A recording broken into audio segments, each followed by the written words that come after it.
This is a Fox News alert. Wall Street gets what it wants and stocks take off. The Dow up 336 points as the Fed cuts interest rates by a half a point. It is the Dow's biggest one-day point gain since October 2002. My next guest is not cheering, though. He thinks that the Fed made a huge mistake.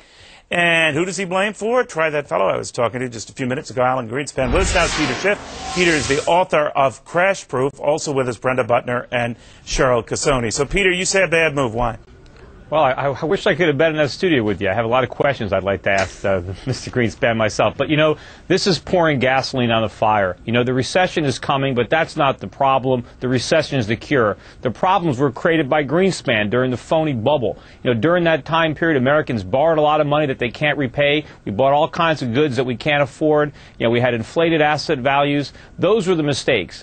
The recession is a time period where those mistakes, those malinvestments are purged from the market. And you think because the rates are cut today, we're going to avoid a recession? No, we're not going to go through that, or what? No, we're going to go through the recession. Maybe it'll be delayed by a quarter, but there's a big cost. You know, oil's at $80 a barrel and rising. So it's going a lot higher. Greenspan's fault. All right, Cheryl, what do you think of that? Absolutely not. This is the man, 18 and a half years of service to this country. He is the one that took us through the '87 crash, took us through the dot-com bubble and the bursting, a recession in 2001. We are not going into recession, Peter. I don't know where you're getting that from. He if you look at the GDP growth bubbles. Numbers, it's not there. All right, well, and today's action will avoid that. All right, Brenda Butner, there is this view out there that by keeping interest rates so low for so long, you know, the chairman was saying that that was not in his mindset to create bubbles, that it might be one of the fallouts of that. But what do you think of that?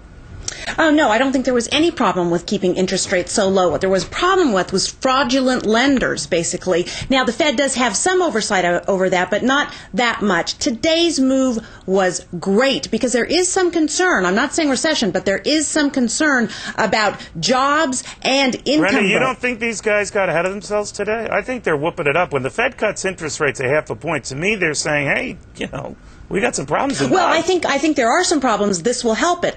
Income growth really scares me, and it's been soft lately because that is the key to the consumer, who is the key to the economy. No, more inflation is not the answer, and the consumer isn't a key to an economy. That's the problem. The producer, that's key. We need to save and invest, not just borrow and consume. All that's going to happen is the cost of living is going to go up. You know, oil prices are going to keep rising. Wait till you see what happens to food prices over the next year or two. I think it could cost people twice as much money in a couple of years to go to the supermarket as it does today. You know, all they're doing by the way, Cheryl, that's been a widely expressed view. Peter, to be fair to him, was way ahead of the discussion on this, but that all of a sudden we're going to have to deal with an inflationary genie now out of the bottle. Greenspan himself says longer term we might be looking at much higher interest rates to address that. And I saw those comments from Mr. Greenspan, and certainly I think as inflation has been on the minds of some of the Fed governors that we've heard from over the last couple of weeks. I was surprised by the cut today. I expected a quarter point, not a half. I think that they're getting a lot of information from the country, the regions, that we're not seeing. We'll know when we read the minutes, we'll get more information. But I think there are some underlying problems out there. Having said that, I think that talk of a jump in inflation at this point, I think I don't see it. All right, but now we hope that generally when you cut interest rates, Brenda, you hope to avoid that sort of thing or at least make it shallow. By doing what it did today, has the Fed done that? Has the Fed basically averted a recession? Yes. Yes, I think so. I mean, I think that this is why you should ask the questions, Brenda. That's exactly what I was asking. Go ahead.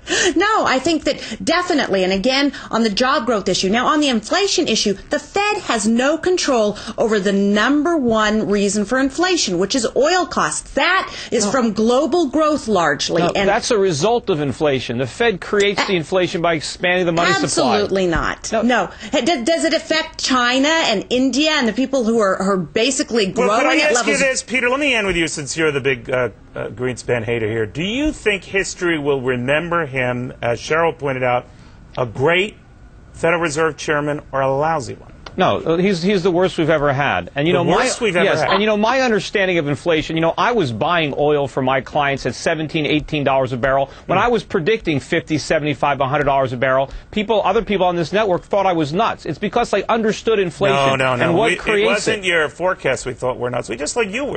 And you know, Brenda, when I was on your show last year and I predicted that we'd have a housing collapse in the fall of '07 that would take down the stock market and the economy, and you guys said it was the worst prediction ever made on your show. and it was dead right. You know, your arm must be a little tired, patting yourself on the back. Guys, someone's got to do it. Someone's got to do it. Group hug. We got this whole No business. kumbaya here. This business Sorry, network Neil. starting. All right, I want to thank you all. In the meantime, is Greenspan actually campaigning for the Democrats? Now that's how some Democrats see it. Laura Ingraham does not. Why not?